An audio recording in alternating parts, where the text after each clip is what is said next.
Captain Amarinder Singh ने जैसे ही नवजोत सिंह सिद्धू को देश हित के लिए खतरनाक बताया और उनके पाकिस्तान कनेक्शन का पूरा खुलासा किया, ठीक वैसे ही पाकिस्तान सिद्धू के बचाव में उतर आया। जिस अंदाज में पाकिस्तान ने नवजोत सिंह सिद्धू का बचाव किया, उससे साफ जाहिर है कि कैप्टन ने सिद्धू पर जो आरोप लगाए वह काफी हद तक सही हैं। कैप्टन के नवजोत सिंह सिद्धू पर पाकिस्तानी सेना और इमरान खान से संबंध होने का आरोप लगाने के बाद पाकिस्तान के सूचना और प्रसारण मंत्री फवाद चौधरी उनके बचाव में सामने आए। अमरिंदर सिंह ने मुख्यमंत्री पद से इस्तीफा देने के बाद सिद्धू पर देश विरोधी होने का आरोप लगाया और ये भी कहा कि अगर कांग्रेस उन्हें विधानसभा चुनावों में पार्टी का चेहरा बनाती है तो वे उसका खुला विरोध करेंगे। पाकिस्तान के मंत्री फवाद चौधरी ने दावा किया कि अमरिंदर सिंह के भी परवेज मुशर्रफ के साथ संबंध थे। जब वह राष्ट्रपति थे तब वह और नियमित रूप से पाकिस्तान जाते थे। फवाद चौधरी ने अमरिंदर सिंह से दिल रखने और सिद्धू के खिलाफ आपत्ति नहीं जताने को कहा, जो उनके इस्तीफे के बाद सीएम पद पर नजर गड़ाए हुए हैं। अपने इस्तीफे के बाद अमरिंदर सिंह ने दावा किया था कि नवजोत सिंह सिद्धू राष्ट्रीय सुरक्षा के लिए खतरा हैं। उन्होंने कहा कि सिद्धू इमरान खान के दोस्त हैं और पाकिस्तानी जनरल कमर बाजवा के साथ उनके संबंध हैं। उन्होंने ये भी दावा किया कि सिद्धू को इमरान खान के शपथ ग्रहण में शामिल नहीं होने के लिए कहा था, लेकिन सिद्धू शामिल हुए। उन्होंने कहा कि अगर कांग्रेस सिद्धू को अध्यक्ष बनाए तो उन्हें कोई दिक्कत नहीं है, लेकिन अगर उन्हें मुख्यमंत्री बनाया जाता है तो वे इसका विरोध करेंगे क्योंकि वह राष्ट्रीय सुरक्षा के लिए खतरा होगा। उन्होंने कहा कि उनके पाकिस्तानी पीएम इमरान और जनरल बाजवा के साथ घनिष्ठ संबंध हैं, जो राष्ट्रीय सुरक्षा के लिए अच्छा नहीं होगा। सिद्धू की पाकिस्तान यात्राओं के संबंध में अमरिंदर सिंह ने सिद्धू से कहा कि यहाँ मेरे सैनिक मारे जा रहे हैं और आप जा रहे हो और पाकिस्तानी प्रमुख जनरल बाजवा को गले लगा रहे हो। फिर आप इमरान खान के पास जा रहे हैं जहां हमारे देश के खिलाफ नीतियां बनाई जाती हैं। क्या आप जानते हैं कि पंजाब में रोजाना कितने ड्रोन आ रहे हैं? पंजाब में कितना हथियार आया है? कितने आरडीएक्स विस्फोटक, कितने हथगोले और कितनी पिस्तौल? 50,000 से अधिक गोला बारूद, ये सब राज्य में आ रहा है। ये किस लिए आता है? कैप्टन की टिप्पणियों के बाद फवाद चौधरी सिद्धू के सहयोगी के रूप में सामने आए। पाकिस्तानी मंत्री ने पहले स्वीकार किया था कि पुलवामा आतंकी हमले के पीछे उनका देश था। उन्होंने पाकिस्तान की राष्ट्रीय सभा में कहा था कि हमने हिंदुस्तान को घुस के मारा। पुलवामा में हमारी सफलता इमरान खान के नेतृत्व में लोगों की सफलता है। आप और हम सभी उस सफलता का हिस्सा हैं। Bureau report, news of India. Maharashtra की सियासत में उत्तर भारतीय और मराठियों का मुद्दा एक बार फिर जोर पकड़ सकता है। उद्धव ठाकरे ने प्रवासियों का रिकॉर्ड रखने की बात कहकर इसकी शुरुआत तो पहले ही कर दी थी, लेकिन अब शिवसेना ने अपने पत्ते खोलने शुरू कर दिए हैं क्योंकि आगे बीएमसी के चुनाव होने हैं और नारायण राणे ने ताजा मराठी वोट बैंक में बड़ी सेंध लगाई है। इन सब की भरपाई के लिए शिवसेना ने सोच समझकर प्रवासी विरोध और मराठी गौरव का कार्ड खेलना शुरू कर दिया है।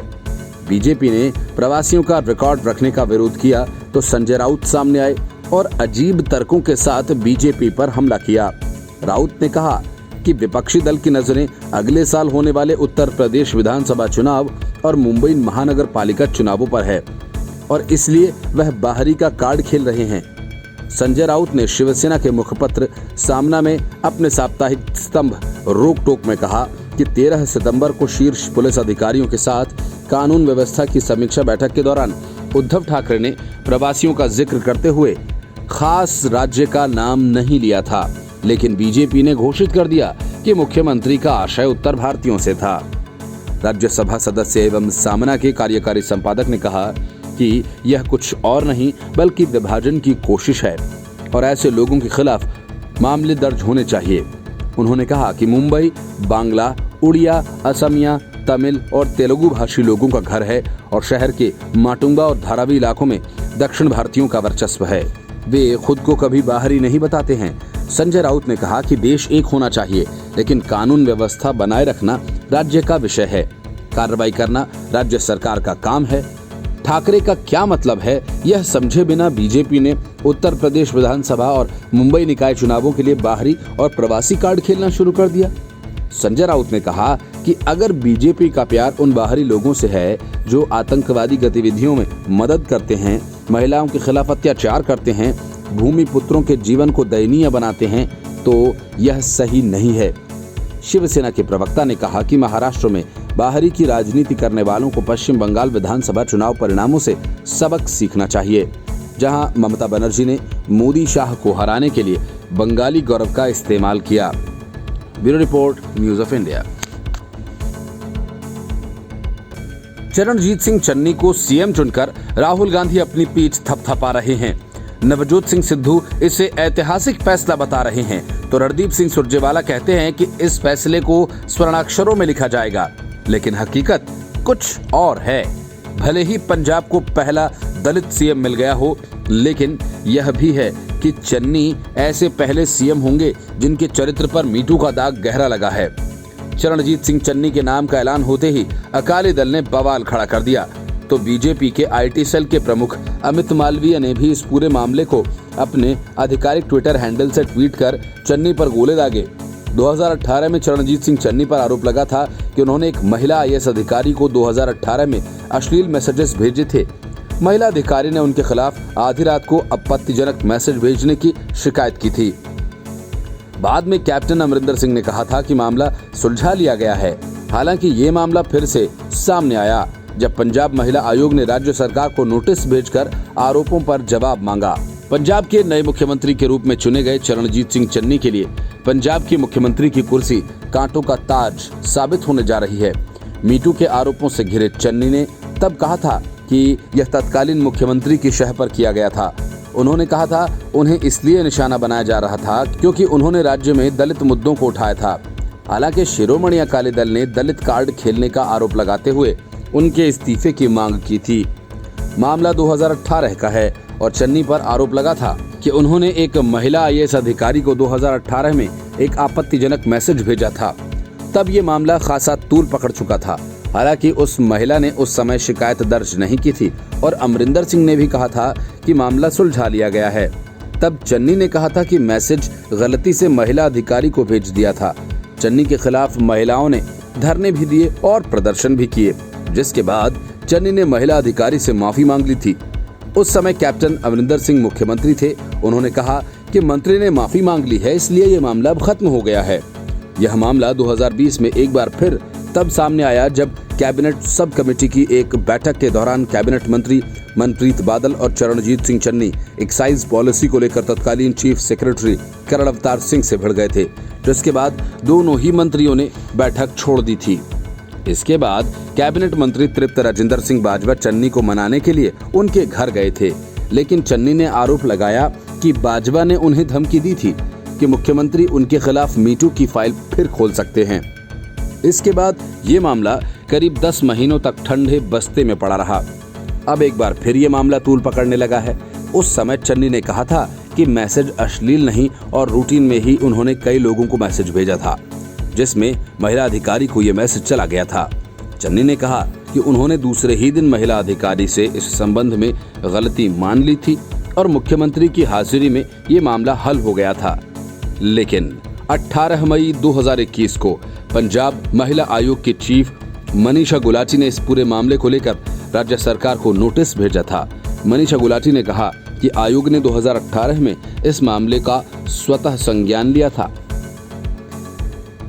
जिसे लेकर तत्कालीन चीफ सेक्रेटरी को पत्र लिखकर जवाब भी मांगा गया। क्योंकि तब मुख्यमंत्री ने कहा था कि मामला खत्म हो गया है, इसलिए उन्होंने भी इस मामले को फॉलो नहीं किया। लेकिन अब उन्हें आईएएस अधिकारियों के फोन आ रहे हैं, वह मंत्री से मिल गई हैं, इसलिए मीटू मामले में कोई कार्रवाई नहीं की। मनीषा गुलाटी ने यह भी कहा था कि जब स्टेट चीफ सेक्रेटरी महिला है और नेशनल पार्टी प्रेसिडेंट महिला है, तो महिला आईएएस अधिकारी को कैसे इंसाफ नहीं मिलेगा। सरकार इस मामले में जवाब नहीं देगी तो वो धरने पर बैठेंगी। तब चन्नी ने कहा था कि अमरिंदर सिंह उन्हें परेशान करने के लिए इस तरह की कार्रवाई करवा रहे हैं। अब जब चन्नी मुख्यमंत्री बन गए हैं तो फिर इस बात की पूरी संभावना है कि मामला गर्म आएगा, क्योंकि अकाली दल ने चन्नी का नाम सामने आते ही मीटू का मामला खड़ा कर दिया है। Bureau report, news of India.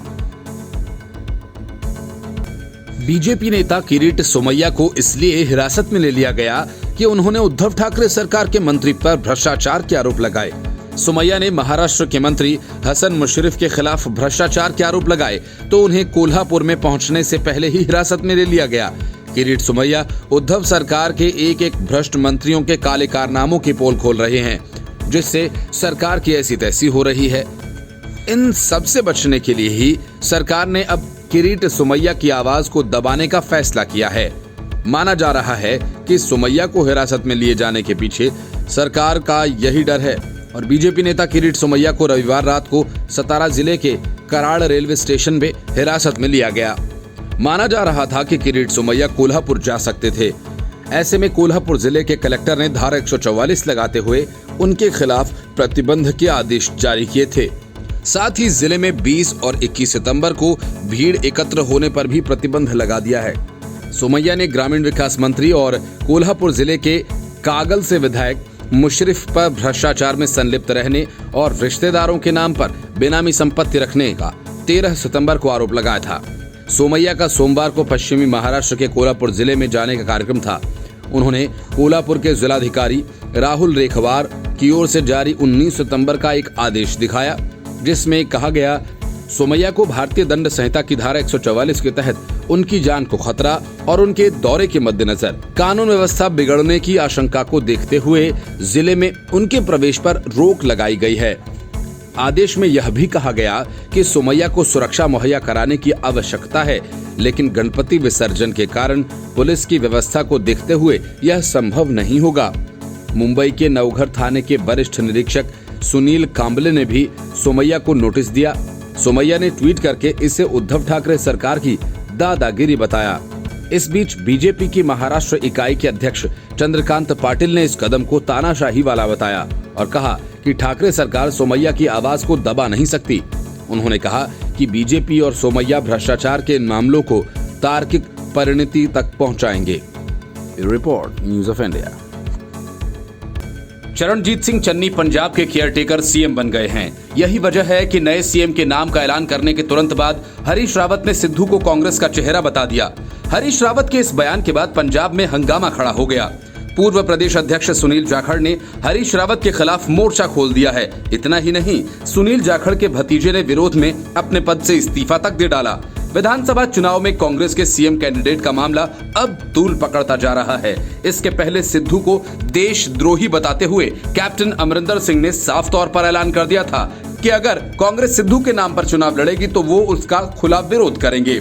Harish Rawat ने नवजोत सिंह सिद्धू की अगुवाई में चुनाव लड़ने की बात कही तो नाराज सुनील जाखड़ ने पलट कर कहा, ऐसे बयान से मुख्यमंत्री की ताकत कमजोर होती है।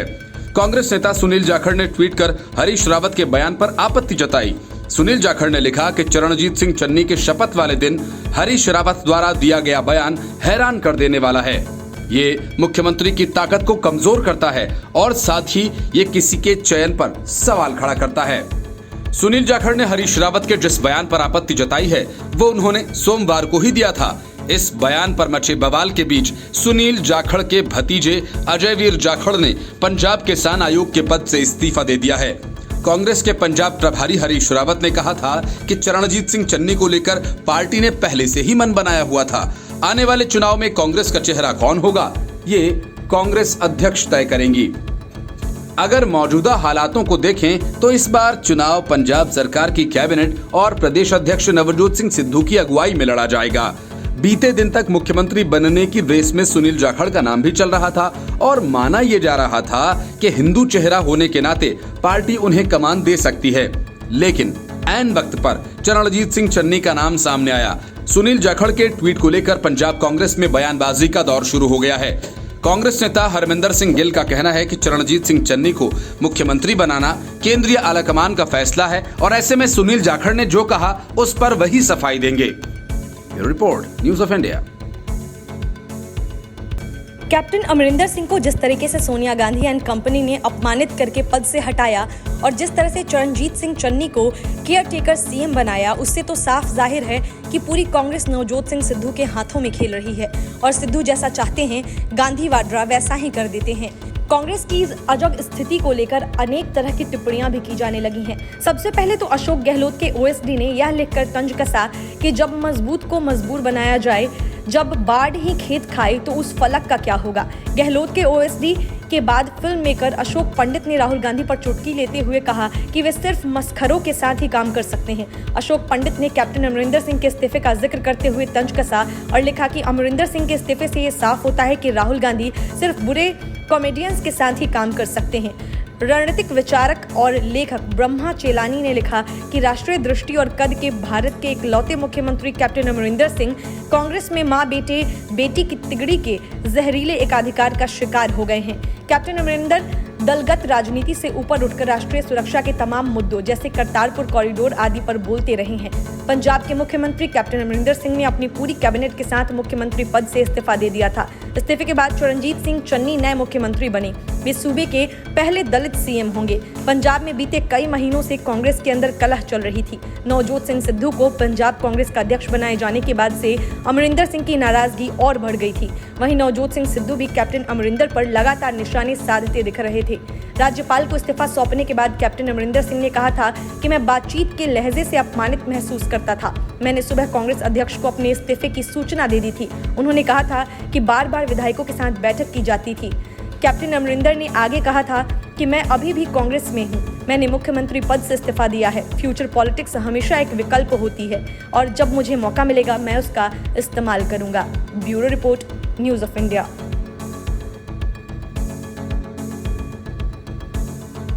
जिस चरणजीत सिंह चन्नी को सीएम बनाकर गांधी वाड्रा गुब्बारे की तरह फूले हुए हैं, उन्हें सिर्फ एक विधायक का साथ मिला था। अपने को तुर्रम खां मानकर बड़ी बड़ी बातें करने वाले सिद्धू के समर्थन में सिर्फ 5 विधायक सामने आए। दिलचस्प यह है कि जिस कैप्टन अमरिंदर सिंह को सीएम पद से हटाया गया, उनकी पत्नी परिणीत कौर को सिद्धू से 3 गुना से ज्यादा यानी 16 विधायकों का साथ मिला। सीएम पद के लिए सबसे पसंदीदा उम्मीदवार के रूप में सुनील जाखड़ का नाम उभर कर सामने आया, जिन्हें 38 विधायकों ने पसंद किया। यही वजह है कि विधायकों की रायशुमारी बंद करवाकर सिद्धू के इशारे पर राहुल गांधी ने दिल्ली में बैठकर चन्नी के नाम पर मोहर लगा दी।